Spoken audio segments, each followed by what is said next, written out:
Welcome to Secrets of the Opposite of the Obvious of the Opposite. Secrets of the Obvious, episode 17. So questions keep coming in. Try and get your questions in as early as possible. There have been people sending me messages 10 minutes ago. I'm already about 50 questions behind, so I'll get to them. And what I try and do is also group them so that I'm able to answer several people at the same time. And yeah, keep them coming. And and like I say, this is not just a Course in Miracles group.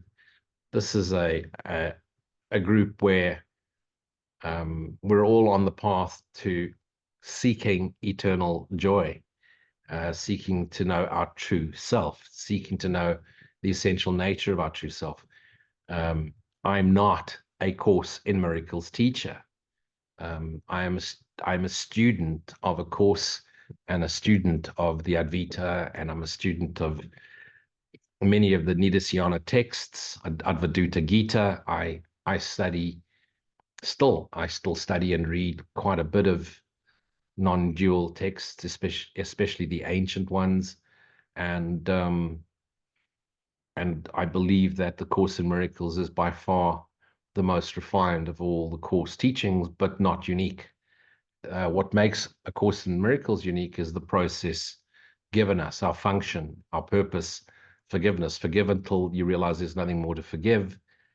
And the minute you try and make it mystical and mystify it and esoteric, you lose the plot, because it's actually a very simple, it's addressing right mind. The Course is addressing the decision maker. So it's addressing us at the level of mind, not at the level of character. And although it does dip in every now and again, especially at the beginning of the course, talking to the apparent projection individual, which is where it seems like there's a Jesus and you conversation, it very quickly lifts you to the direct communion between memory, Holy Spirit, and self, which is holy too. I'll try and keep it PG-21, but you never know. So be warned. Okay, first question.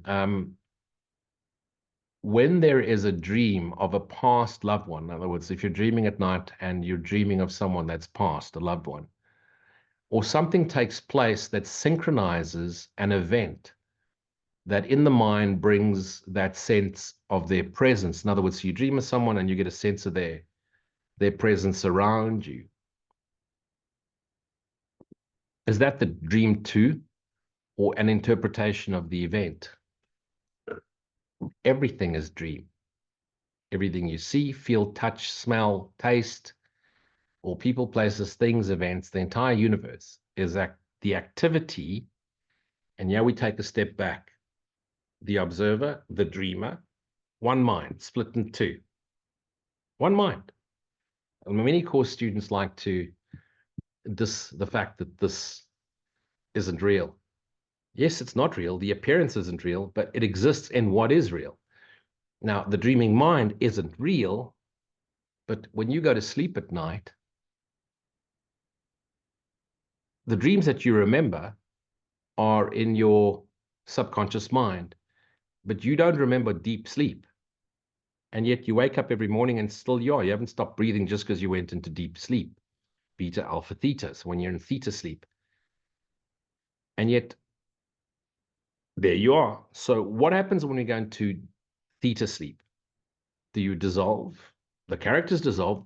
The subjective, subconscious mind ceases. And how come you can't remember what happens to you under deep sleep? Well, because under deep sleep, you have moved into right-mindedness, absolute awareness. And in absolute awareness, you're not aware of relative awareness, dreaming mind at night, or dreaming during the day, appearing to be real.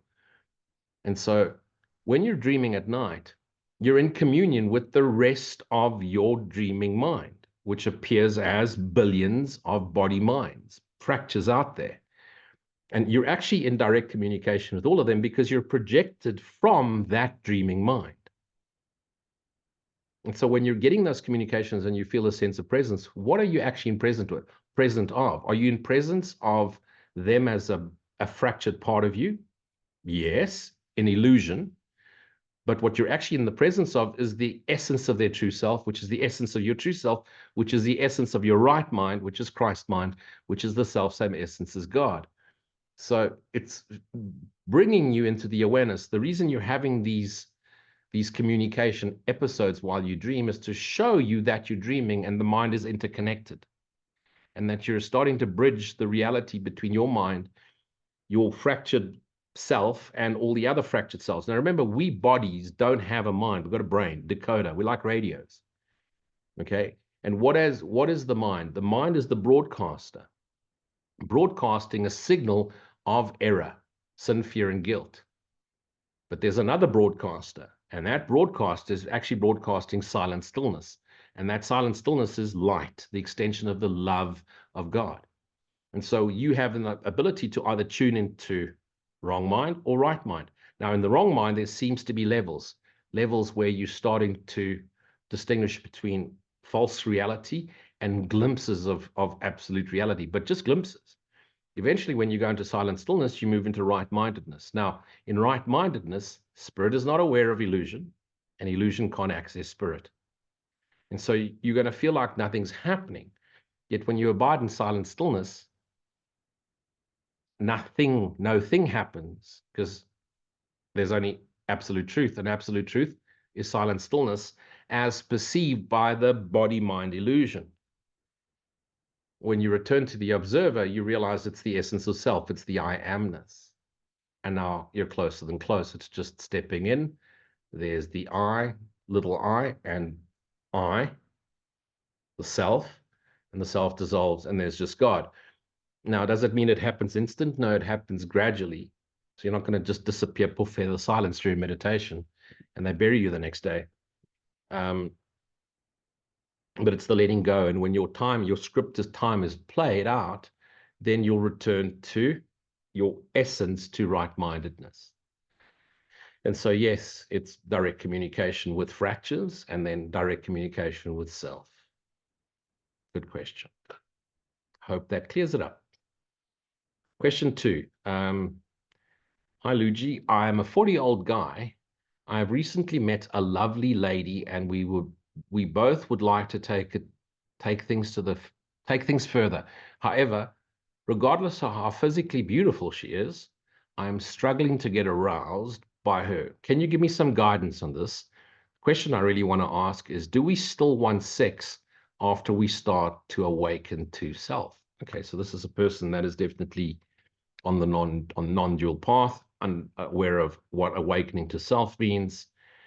And so the question is, do we still desire physical sex once we're awakening to self?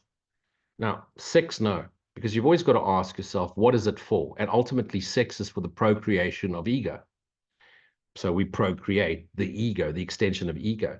Even people that have this deep desire to have children, it's still like love isn't enough on its own. It's needing to procreate. So as much as there's a lesson in children and the whole dream has been scripted, the need to project from yourself more projections, more little egos running around is pure egoic, because it comes from a sense of lack, not enough. I need around me. I need more people to love me. I need a family. I need people around me. The true sage is very content on his own. Now, there's a lot of people that do awaken later on in life as their children are growing up or have grown up and left their home. But you'll realize those that have come through for that direct path, generally, whether planned or unplanned, don't have children. Even if they wanted children when they were younger, it never works out. And when they get to a later age, they realize there's no need. However, all relationships are beautiful mirrors that show us our unhealed and wounded selves.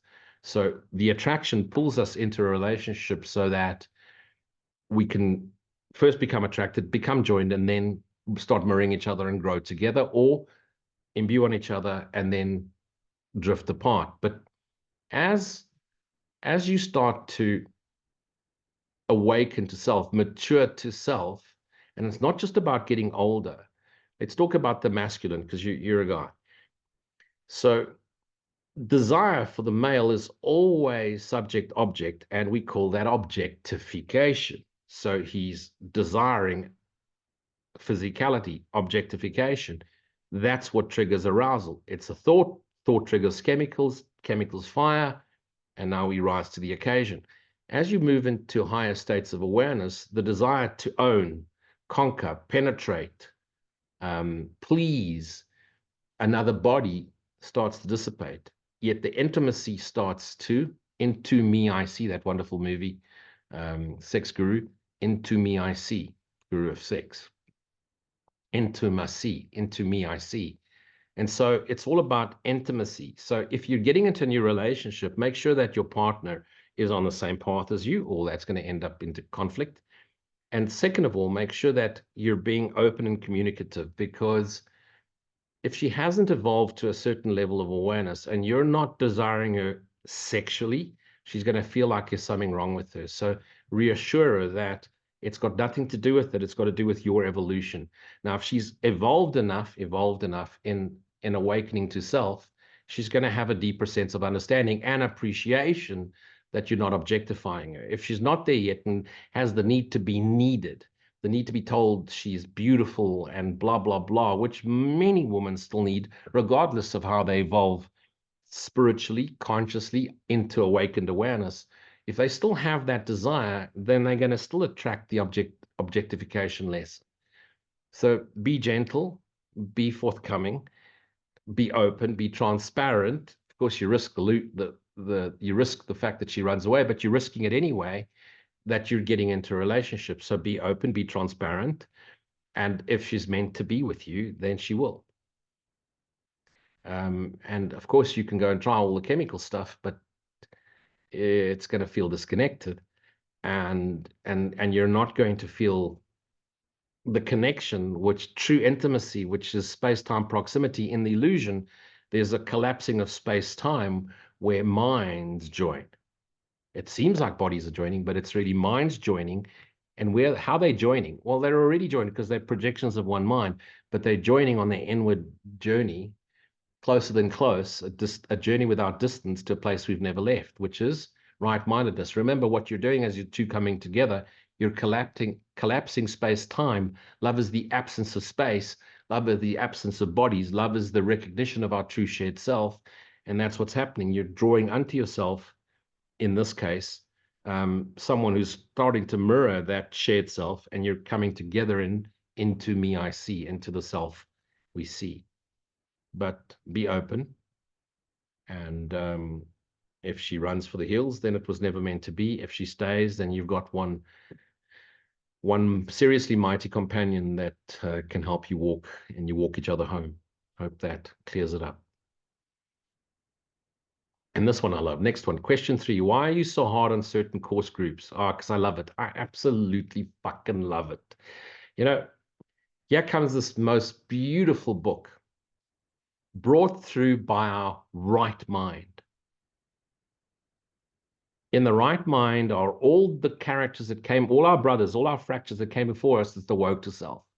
We're tuned in, channeled in to one brother called Jesus that came 2,000 years ago. Why? Because most of us were raised Christian. That brother, Jesus, awoke to self, became Christ mind, a representation. While he was on this earth for those last few years, he became a representation of Christ-mindedness. There's many walking this earth right now, not in robes and sandals and long beards and hair. They're just men and women. Okay, go meet someone like Gangaji. There you'll see a Christ. You know, there's many of them around. Some are funny, some are nerdy, some are intellectual, some do pottery for a living. Many of them, and they all teach in their own unique way. What has this course community gone and done? It's shoehorned old Christianity into a non-dual space. And people will go and find anything, they'll read anything to prove their need right. And if I call them out, then they say, I'm judging. Yet their judgment of what is true has called me to speak up. Now, as I said before, if I speak, I tell a lie because it's a concession at best. But if I'm quiet, I'm a coward. And this one wasn't designed to be a coward. So if I'm finding my fractured selves, because it's all myself, it's all myself. If I'm finding my fractured selves veering off and turning this beautiful book, which was given for free by the original two scribes, Helen and Bill, and has now become a foundation of money making, a circle of madness, a bunch of loony bins running around trying to turn it into another religion with cult-like status, with reverence and with churches and with monasteries running around. I'm going to speak up. If you're offended and you feel judged, look within yourself. Look at your guilt that's screaming up and wanting to attack me, and then you want to correct me by quoting the book. If you need to use the Course in Miracles or the Bible or any book to explain yourself, you're lost. That's it. You're lost. You can quote the book from beginning to end. You're still lost. It means absolutely nothing to me. Don't tell me what the Course says. I don't care. The Course is meant for you as it is meant for me on my own. It's whatever it's meant to say to me. I'm not a Course in Miracles teacher for the last time. I don't want to do anything to do with Course communities. I share my understanding because it reinforces my understanding, and it's natural for me to do this. I have been teaching spiritual subjects for the last 30 years. I've done it around the world. I've written several books about the subject matter at varying levels of conscious awareness. If I'm sitting with a bunch of Advaita Vedanta guys or Advaita Gita guys or Tao Te Ching guys or Kabbalist and I'm part of the group and I'm part of the learning circle and people talk shit, I call them on it. And so in the Course community where I'm bringing this out, if you talk shit, I'm going to call you on it. People love to suffer. And what they really do is love to show the world they're suffering. People want to get into that fifth level of trust, of the needle stuff, and stay stuck there and talk about it over and over and over again. If you know how you get out of it, stop talking about it. Step above the battlefield. It's as simple as that. Look straight into it. Look at the illusion. When the thoughts come, step away from it. Why am I so hard on the Course community? Would you want this to turn into another cult? You want to see another Course? You want the Course to turn into a religion? Not on my space. I'm not going to allow it. And I'm going to speak it up. I'm going to speak up. And if you're offended, go somewhere else. You don't have to watch this. No one's forcing you to watch this. No one's forcing you to listen to me. When I call people out, and I pull the piss out of lunatics, if you find that, if you're judging me, then you've just judged me. And you think I'm judging, I'm calling them out for an error.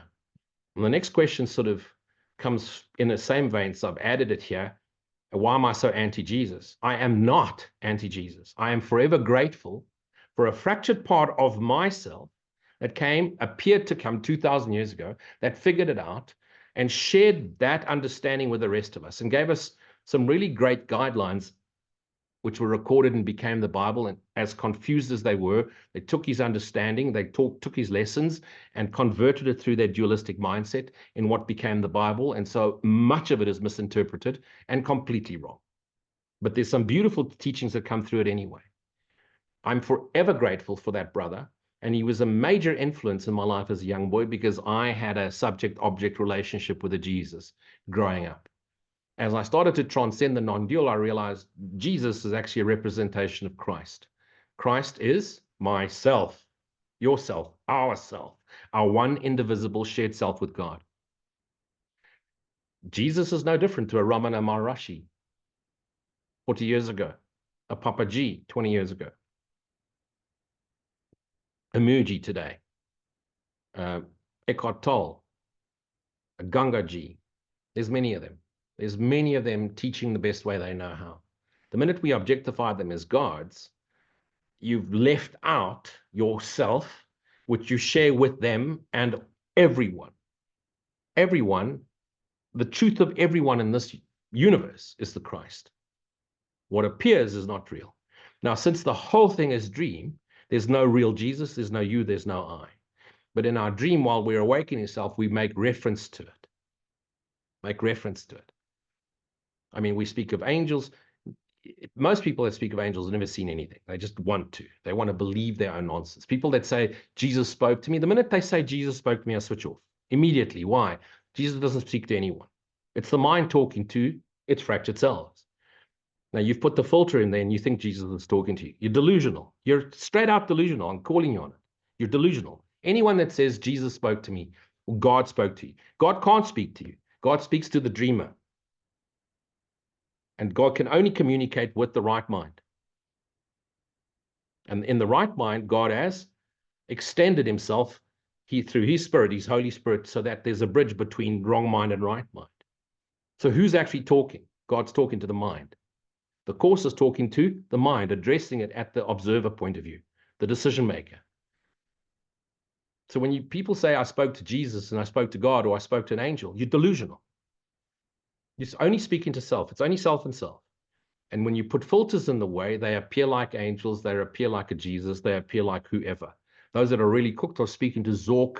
And of course, Zork is always, the people have now read some Acturian book of the whatever, and of the Ascended Masters, Wagga Wagga, the stuff that was making its rounds in the 70s and 80s. And now they talk about the Palladians. It's another planet. It's another star system. Nothing special about it. It's like the Akashic Records. Someone read once and said it and wrote a book, and now there's Akashic Records because people want to know the future. I'm not anti-Jesus. I'm anti-bullshit. I'm anti-taking this most beautiful course, this most beautiful non-dual direct communication with our true Christ self, and turning it into another cult and turning it into another fanatic guru worshipping. And it's not just the Christians that do that. The Hindus do the same with the Ramanas, Maharashis, and blah, blah, blah, and just turn him into some sort of, call him a saint. Call him a brother. What's a saint? Someone that's awoken to his true essential nature. We're all doing it. We're all the same. The minute you put someone on a pedestal, you push yourself down, you trap yourself in duality. People must stop quoting. If you cannot use your own language to explain your standpoint, you come to me and you start quoting Bible and Course in Miracles, I just switch off. I'm not interested. I'm just not interested. You haven't understood it. Because if you really want to share, you share knowingly. If you want to come and correct, you're judging. And now you say, I'm judging, and now you're judging my judgment. Who's worse off? This is my function. This is my function besides forgiveness. My makeup, being authentic to self, is to bring it authentically with humor, with my sense of not the 9 o'clock humor. Faulty Towers, that was the humor I was raised with. So that's how I share it. And I'm going to keep doing it. And if it disturbs you, go somewhere else. Okay, this one is, let's be a little bit more gentle now. Dear Luji, my husband passed away recently. He died of alcoholism. And the last couple of years, he was not able to help or participate in regular family life. One psychic told my sister that he is around me, especially at night. Another told me he has many regrets and is very determined to be there for me, to help me, and to help guide our 23-year-old son, who has a propensity for making poor decisions. Stop. I'm so very sorry to hear that he may be trying to help me from the other side, most likely from a sense of guilt. Is there a way to help him? Seeing that it is all a dream and all is forgiven, and he doesn't need to do a single thing from a sense of guilt. Now you're on the right track. Or is it something that he really needs to do before he can move on? In that case, is there anything I can do to help shorten that time that is required to help? I would be very appreciative of any insights that you can give. Okay, first insight, avoid all sidekicks. You go straight to Batman, avoid the sidekicks, okay? Psychics are cooked, lost in translation. Psychics and channelers and all, most of them, 99.99% of them are lost in translation. If they're making money from it, they lost. That's it, full stop. The end, okay? Stay away from psychics. They're limited by their filters, and they're going to see they may be tapping into energy, fractured selves, but They're limited by their belief systems, and most psychics are just cooked, okay? Completely cooked. Most channelers are completely cooked. When they start acting all funny and beady beeping, you must know that fucking thing needs a drug and a little jacket that zips up the back with those nice white padded cells where they lock the door from the outside and you can't leave to hurt anyone else.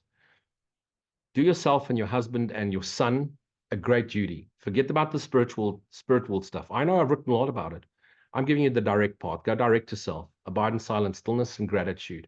I can promise you this much. When spirit, the essence of self, the fracture, leaves the body and returns to the first dream, the only sense of regret is so tiny, it's like drinking a cup of cold coffee. That's the regret. You love coffee, you get a cup of coffee, you get a cappuccino in your favorite restaurant, and it's lukewarm. That's the level of disappointment that they have, because they realize that already when they return there, it's all scripted. He may regret for an instant that there was another way. He could have chosen another way, and he dulled his senses and all his pain and all the suffering and all the war that went on in his head, the wars that happened to him as a young man. All of that he carried, and he didn't know how to communicate because he had seen atrocities. He'd experienced deep abandonment, deep rejection. And so he had no idea how to communicate. So that screaming love, wanting to be recognized, was dulled through alcohol. Now is spirit without the duality of physicality. He's still in duality, first part of the dream. Remember, spirit world's first dream, this world, second dream. They both dream. What we want to do is transcend. What the Course does is transcend dream state. Go straight direct to source. Go straight direct to your Christ itself. And we're here to recognize this and save the world. How do we save the world? By recognizing self. And when you recognize self, this love extends, and you have no idea what that extension of love through you does, and how many people are around you, even people you don't know, are healed by that Christ presence that extends through you, that joyous lightness of being, that joyous lightness awareness. Abide there. Stay away from psychics. Please stay away from that cooked. The time of psychics is done. Okay, there's more of them popping up now because it's an easy way to make money, and it's a great way to get attention, especially when you have nothing going for yourself. Please notice, most psychics haven't got a cooking clue what's going on, have never done anything successfully, can't get a day job, are lazy as fuck, and they're just charlatans, most of them. Stay away. Stay away. Don't listen to that. If you've got a Course in Miracles, let go of all that esoteric nonsense. Abide in the Course. Follow the Course. Do your duty. Read every morning. Abide in silent stillness. Give your gratitude to God. Give your gratitude to Christ, who's calling you to be yourself knowingly. Abide in gratitude. It'll come. And as far as your son making poor choices, who's to decide it's a poor choice? The more he fucks up, the more he'll learn. He has to go through this. He's got to go through his challenges. The script is written. All you can do is be supportive, be non-judgmental, be motivating, and sometimes tough love too.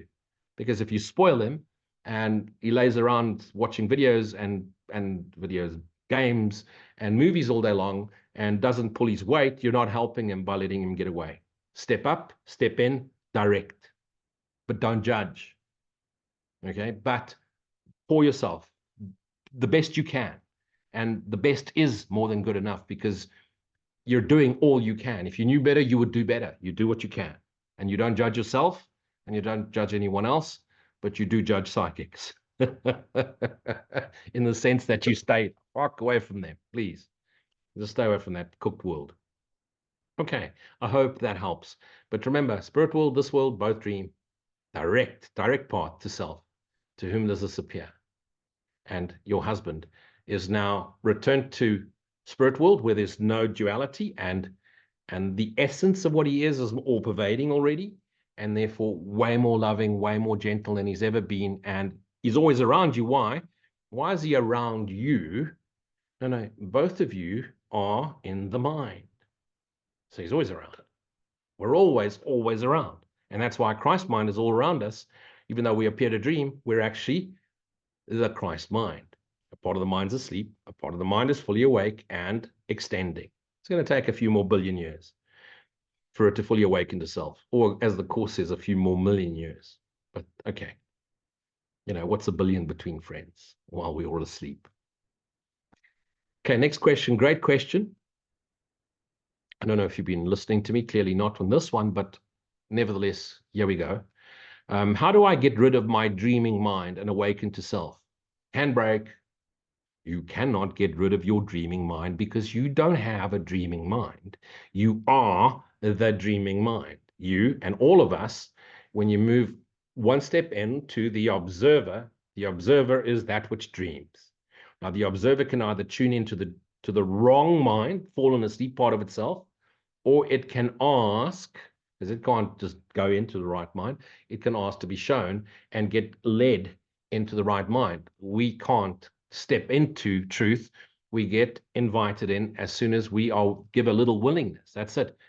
And how do you get there? You've got to get rid of the filters. You've got to get rid of the ideas of a body and of all the attributes you imbued this body with, and all the qualities you've imbued this quality with, and all the names and labels you've given to it. And once you no longer see yourself and identify as a body-mind, separate being, you will identify with the essence of what you are. What is essence? Spirit. You identify as spirit, Holy Spirit. So you can't get rid of mind. Remember, we're all like radios. And we're radios that are, you buy the radio and it's already tuned into a channel. And the channel is just it's just noisy, violent, aggressive channel. It's just horrible music, horrible news, viciousness, fierce, and guilt. Hey, and then you spend a while and you believe you're the radio, and eventually you realize there's a little knob and you turn it and it just goes into white noise. And you abide in that white noise for a while. That white noise sounds like beautiful sounds of silence, beautiful music, because you see, what we want is we want highs and lows to be peaceful. We want happy, happy and gentle lows. Right-mindedness is, it's just like a beep, with a little bit of a beep every now and again. And to the ego, there's nothing worse than slowing things down, than being aware, than being gentle, than being kind, than having no drama, nothing to talk about, just abiding in each other's company in complete silence, enjoying the illusionary view of a sunset and beautiful sky, but just being present. It's not the sky, it's not the sunset, it's not the person sitting next to you, it's the presence of God's presence. That is really what we think the sunset is. It's just we go quiet and there's a presence. Now we think it's a sunset or a friend sitting next to us. It's really the essence of self. Remember, we're not here to discover who we are. We're here to discover the obstacles that prevent us from realizing what we are. And once we realize those obstacles, we forgive and let them go. And once the obstacles are gone, there's only self. I want you to imagine this. Imagine you're looking at this beautiful screen and there's this bright light, cinema house, you're all alone, beautiful white screen, and there's a bright light shining on it. And you've got a little cardboard cutout figurine.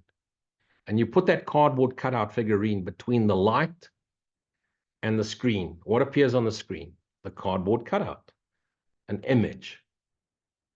Now imagine you take that same cardboard cutout and you put it next to a piece of perspex and you trace it and you cut out that perspex.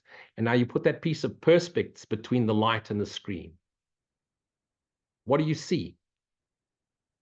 You might see a little glimpse of a little outline on the screen because the light's shining right through the perspex.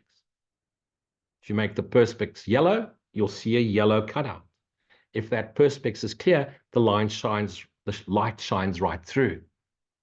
Now, the body-mind, the jiva, the ego, the false perception of body-mind, of what we are, is a cardboard cutout shining an image onto the screen. We want to change. We want to go onto the screen and rub out the image. Just get rid of the cardboard cutout. And then there's a clear little clear cutout. And that clear cutout lets the light through, but you see little glimpses of light sparkling on, and you realize there's something in there. Well, that's Christed mind in the dream, mind awakening to self. Now realize you're neither the cardboard cutout nor the perspex. You're not even the screen, the holographic universe. You're the light. And when you remove the screen and you remove the cardboard cutouts and you remove the perspex cutouts, what is there? Light just ever extending forever. That's what you are. Not the images between the light and the screen. No screen, no images, just light, just Christ mind, one. At the moment, there seems like thousands of little cutouts on the screen, billions. In essence, they're all projections of one dreaming mind. Get rid of those little cardboard cutouts. There's just light. There's just the self. There was an earlier question that said, what's the difference between Christ and Holy Spirit? Christ is a word we've given to our right mind, our Christ itself, our true self. When did we need that word? When love is all there is, God is all there is, forever extending, the sonship, the light of God, was there a need for Christ? Well, the light of God, the extension of God, is the Christ of God, is another way to say it. One particle of light fell asleep. One particle. That's it. And in that particle's dreaming mind is the entire universe. Can you imagine how, if the universe exists in one dreaming mind, imagine the extent of the sonship. A gazillion times larger than the universe, so we don't even know where the universe ends. That's the magnitude of God. Be still and know I am. It's beyond our mental comprehension. We can't comprehend that. Or what we can do is be silent, be still, be grateful, let that light extend through us. Peace becomes joy, joy becomes knowing, knowing becomes truth. All of it, Christ. Be that, knowingly. You know, some people say, oh, you know, we're not humans having a spiritual existence. We're spirits having a human existence. Hey, we're not spirit having a human existence. We're spirit dreaming we're having a human existence. We're not having a human existence. We're not having a spiritual existence. There's no such thing as spiritual. All is spirit. How can something be spiritual if all is spirit, if all is love? It's just words we like to use to make ourselves, you know, we're not religious, we're now spiritual. Spiritual is better than religious. Hey, I know people who've had beautiful direct communications and they're very, very religious. And I know lots of people who are so-called spiritual and haven't had a single experience, but they can talk a hind leg off a blue book with gold writing. In other words, they can lekker stront praat, kak praat, baie. Okay, vlot kak praat sê hulle. Okay. Next one. Lou, I recently read in one of the ACIM groups that I belong to that spirit cannot enter our body. Spirit is not in our body. Does this mean that we cannot sense the Holy Spirit within us when we abide in silent stillness? And therefore, does this mean that we should give up trying to become aware of our true self within? No, you've misunderstood whatever they were saying there. Either they were wrong or you've misunderstood it. But then again, don't believe anything you read in a newspaper, even less so on Facebook, and even less so in course communities. Because why are people posting stuff in course community? They're sharing what they most want to learn. Read it all. Don't take any of it seriously. Please, for your own sake. If it feels wrong, sense, let it go. Don't. Go back to the course. Get yourselves in the habit. If something doesn't feel right, go and research it in the course. But then don't go and criticize and correct people on Facebook or wherever, whatever forum. Just be true to self. Get it yourself. Unless you are a character like me who shares for a living, for the pure joy of it. And so in my groups, for example, my group is a platform where people can't post. They can comment, but it's where I share my authorship, the stuff I write, my understanding. It's there as a guidance for others, those that want to. It's not for debate and communication. So don't believe everything you read. Learn from all of it, but find your own way. You need to see this in a completely different way. Spirit can't go into the body because there's no physical body for spirit to enter into. The body is an apparition, a projection in a dreaming mind. That mind is asleep, but it's still part of a mind, even though the part that dreams isn't real. It's not aware of real as in it's not absolute reality. It's just a temporal ethereal error in the system. It will dissolve and return to the complete whole mind, whole, W, holy mind. And so when you wake up in the morning, your dream no longer matters. It's over. No matter how disturbing it was, a couple of days later, it's gone. A couple of hours later, it's gone. That's all of this universe, holy instant after we've awoken to self, which we've already done, will be over. It won't matter anymore. You're awakening to self. That's what matters. Don't be too concerned with what people say. So, yes, spirit can't enter the body, but the body is in the dreaming mind, in mind. And so the essence of the body, the spark, the life force, the light within it, the holy memory within us, or we say within as if it's in our body, because we have to relate to this world, and we can't say it's an illusion. I don't have a body. Give me a scissors and let me chop your finger off and let me tell you whether you believe that anymore. Of course, this feels real. The sense is real. This experience is real. And it's experienced that way in order for us to transcend. There's a reason why bodies have to die, because if they didn't and you went on forever, you'd waste forever. Knowing that it's coming to an end, you start searching so that you have hope. So, no, spirit can't come into a body, but all of it exists within spirit. And so, you know, a fish is in the ocean. A fish is 80% water, is in the ocean, which is water. The water flows through the fish's mouth, through his gills, water all around. Can water physically penetrate the fish? Well, then it would drown. But it's all water. It's all spirit. So don't start dissing the wrong mind. The wrong mind serves a purpose. The body serves a purpose.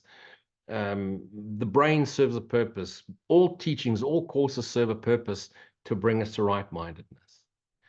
The important thing is, don't take it seriously. We take this shit so seriously. Self-righteous Course in Miracles. If you're seeing toxicity, where is it? If you're seeing a blob on a perfectly white screen, and you call that blob toxic, where is it? It's between your projection and your appearance. It's in you. Don't blame the theater for it. Don't blame the screen for it. Don't blame the projector for it. It's all you. You're the blob. You're in the way between light and screen. So don't get too caught up. Where is spirit? Is it in the body?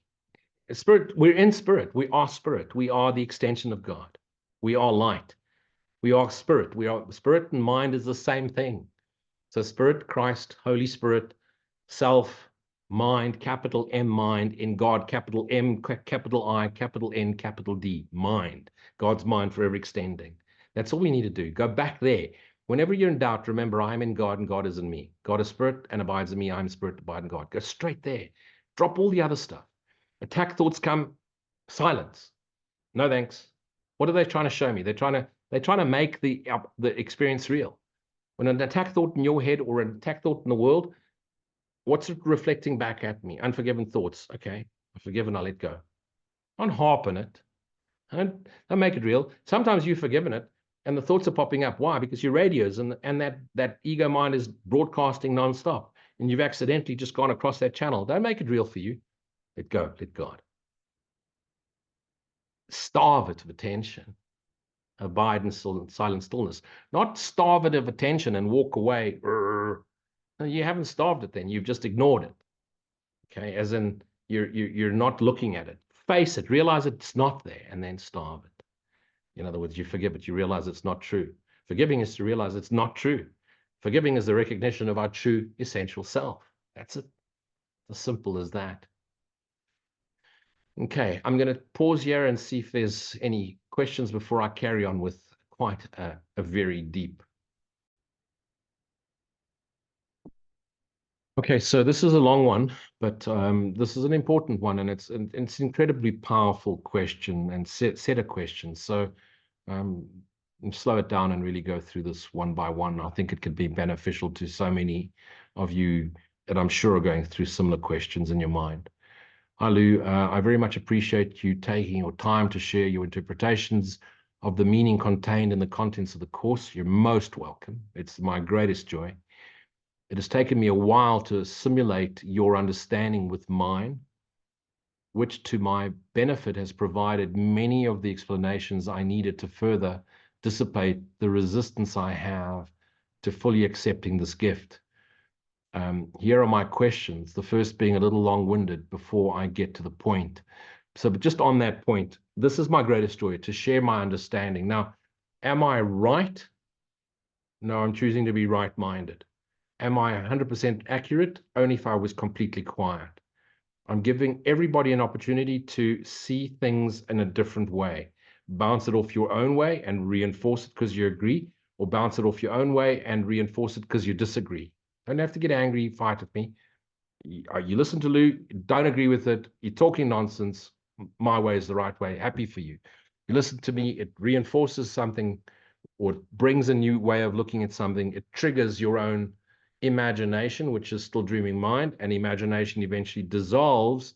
I am age in nation, imagination. As you're aging, you eventually realize your timelessness and you drop it and you wake into self.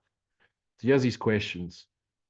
One area that really hung me up, and to this day still does, which I remember correctly, which if I remember correctly was a single passage where the discussion was on the extent where we have gone wrong to hide the fact that we are dreaming. In other words, you've given value to pieces of paper and metal disc, etc. The part in that that I am referring to is where he states, you have peopled the world. Of course, we have the dreaming mind has tried to imagine what he is, and each of his thoughts about what he could be became a thought form, which later projected into physical form. Thought in form, spirit, thought form. Spirit in the dreaming mind, fracture. Okay? And that's how we've peopled the world, peopled the universe with fractures of ourselves. And so we, the dreaming mind, this was now taken from dreaming mind, experiences our dream content from localized subjective opportunities in order to realize what we are through the experience of what we're not, the neti-neti. At that point, I did a full stop. And then I tried to imagine how every person, not to mention animal, plant, on and on, is a projection of my mind, not your mind as you, the character, this character, but the mind, we go back into the observer, dreamer, decision maker, which is dreaming up ideas of what he could be. And those ideas of what he could be is what we know as bodies, as the universe. So yes, you can't possibly imagine, because remember, it's still the Son of God dreaming.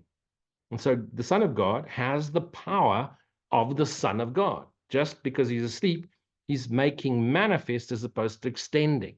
Now, to extend light is way more powerful than to extend illusionary matter.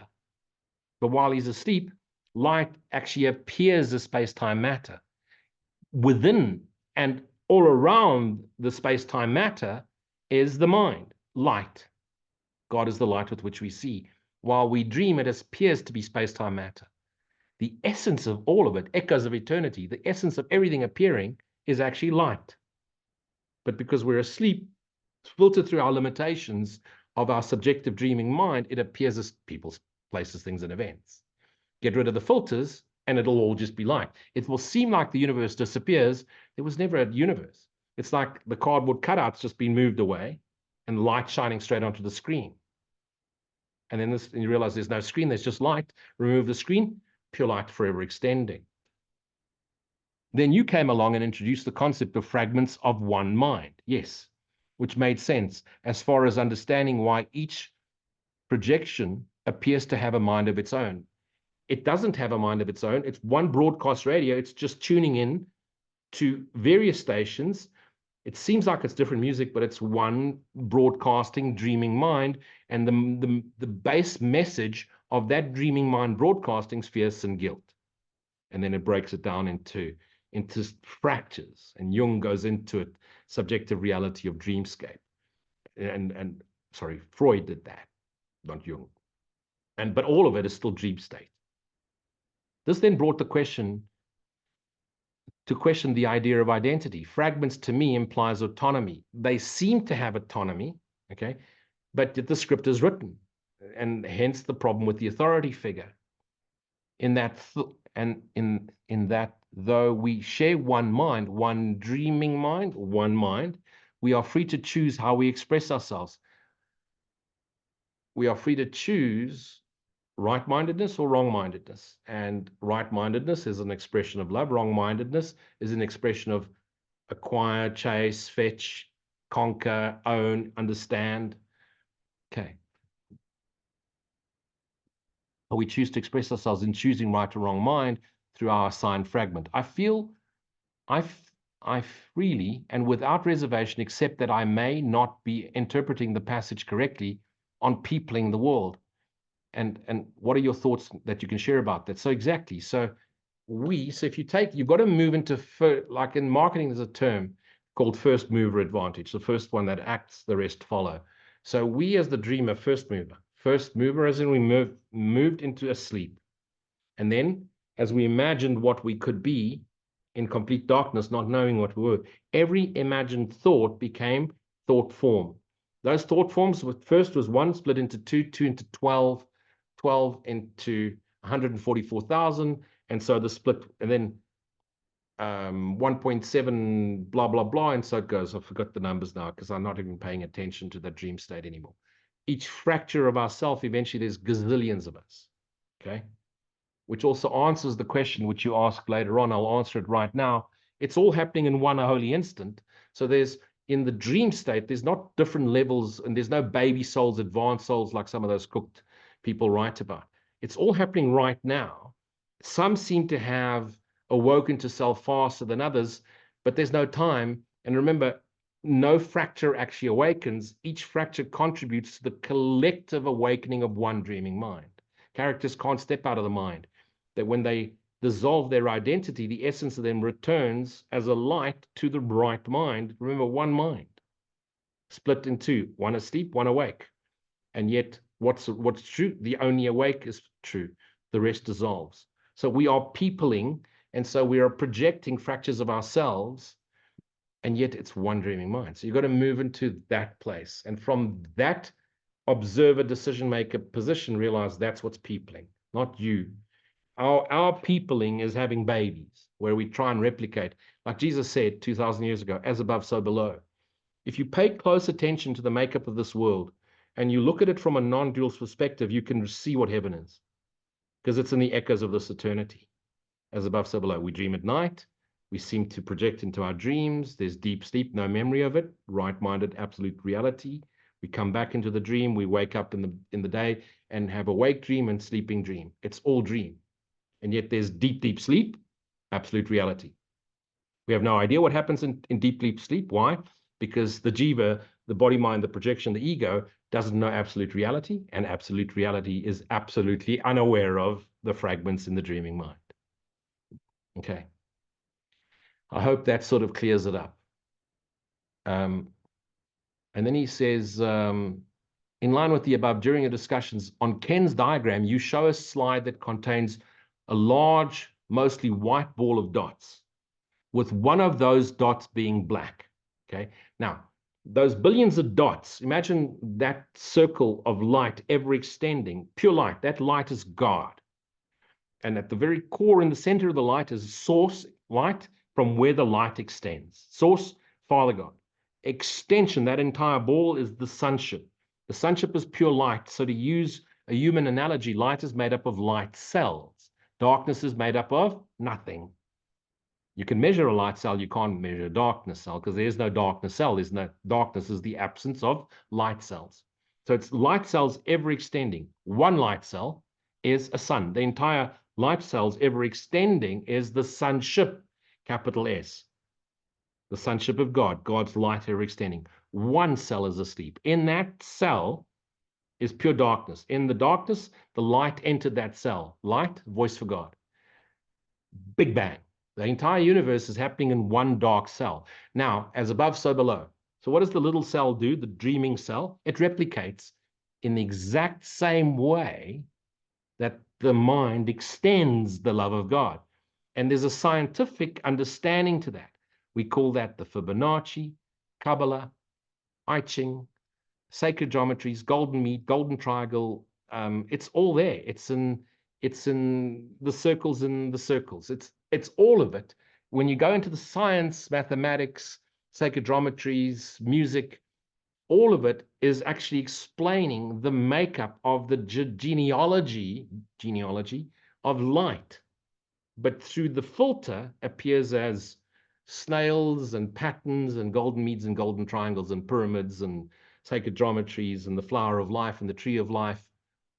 It's just people have made science of it and made it into spirituality. It's all echoes of eternity, showing us the essence, core essence of what we are is continually extending the DNA of God, love, light. And all reflections of self. The spiral, showing us how we spiral awake, the vertical, not the horizontal.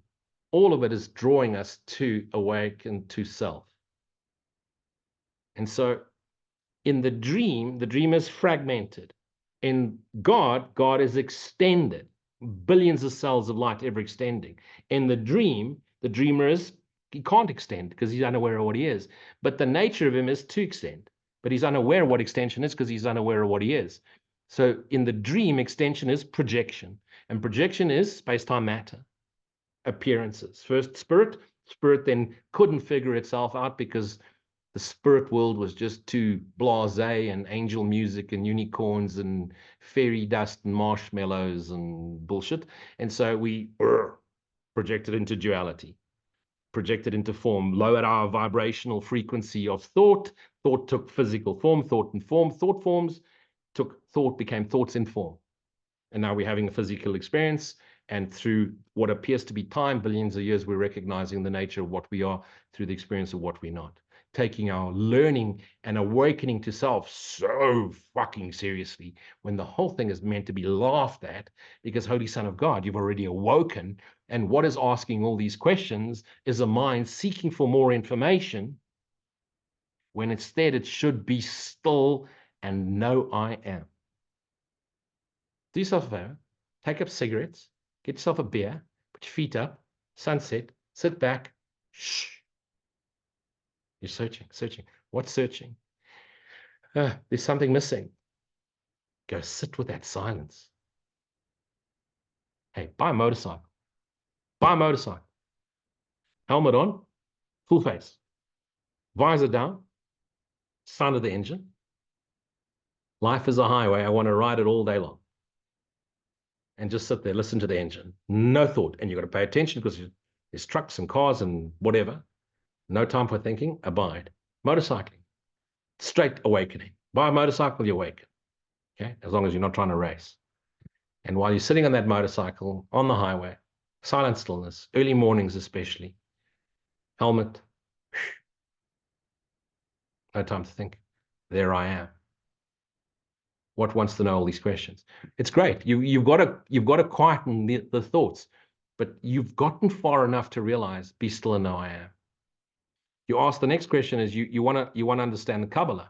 You've gone on this Kabbala course. I'm not going to read the whole thing.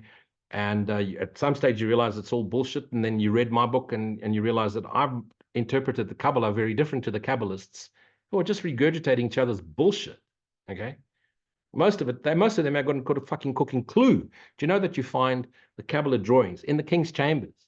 Go down, not where the most tourists don't go. It's there. Tree of Life is in the king's chambers of Giza. It predates the Jewish nations long because the pyramids predate human beings on this planet as we look now by at least 26,000 years.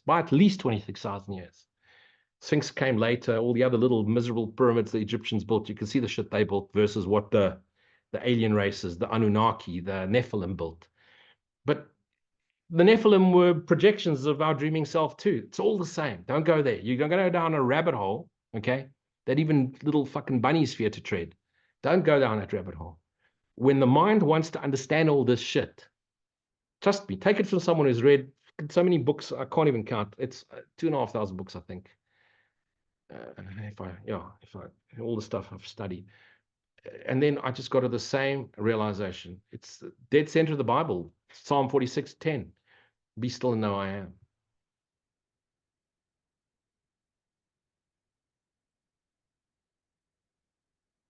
It's just here.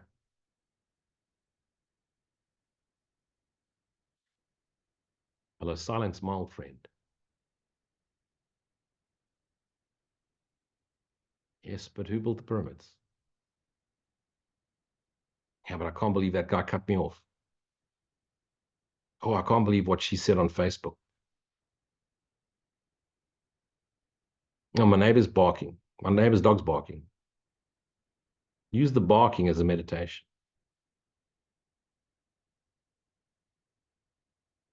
Wife's angry with me. I came home late. Apologize. Sorry, please forgive me. Thank you. I love you.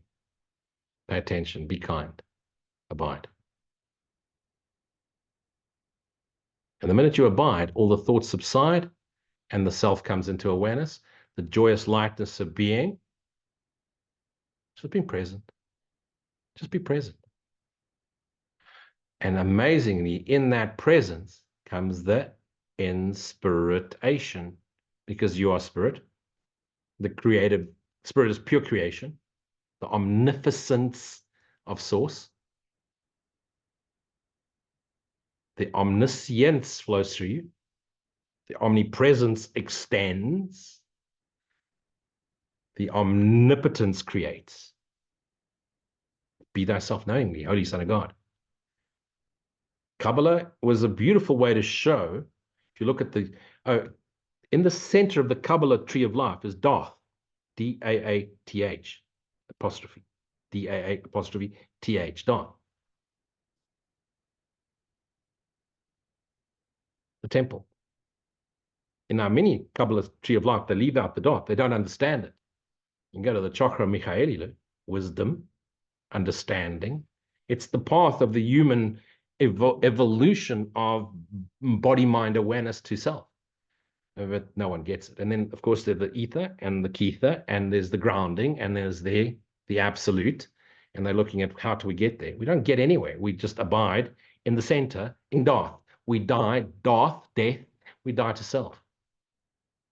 And the identity, that's what dies. The identity dies.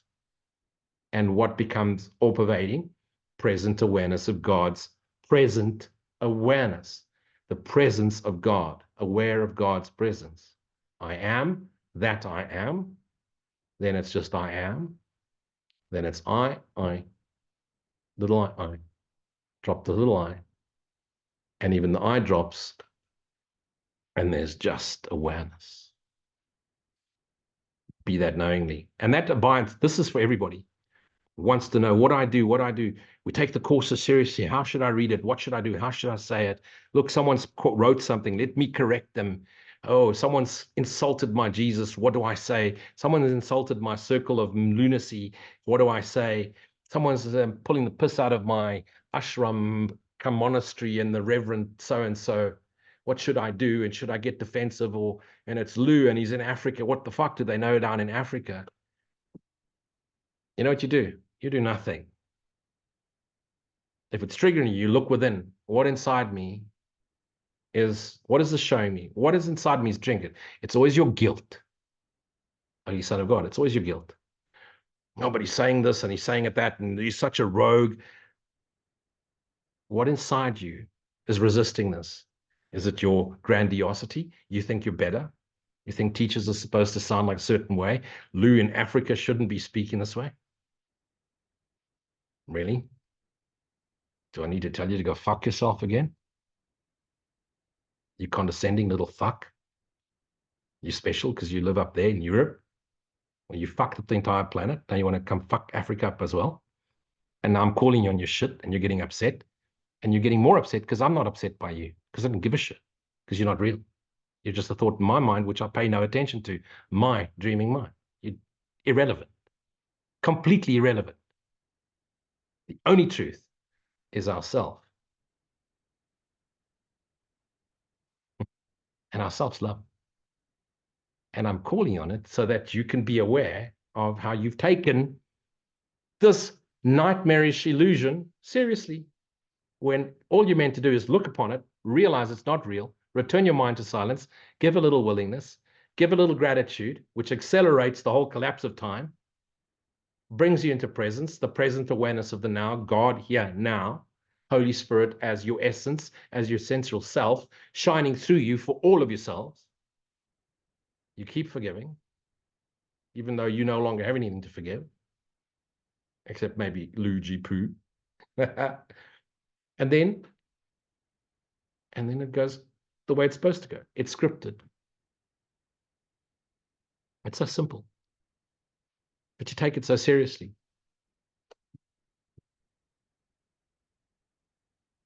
Be still. Offer. be grateful, offer some more, abide, be grateful, be vigilant, abide, be grateful, be grateful, be grateful. Don't take it seriously. That's what forgiveness is, not to take it seriously. Be willing to be shown, to be thyself knowingly. That's it. And then what do? Is life going to become boring and purposeless and meaningless? No, it will inspire you to go and pour your individual way, meaning your talents, which are programmed into your body mind apparition, will then be used to share. You don't give up your day job, shave your head and wear an orange robe, or for God's sake, call yourself Course in Miracles teacher. Now you want to convert, create communities, give up your day job. No, go pour, just as you are. Blessings. I'll pause now, take some more questions.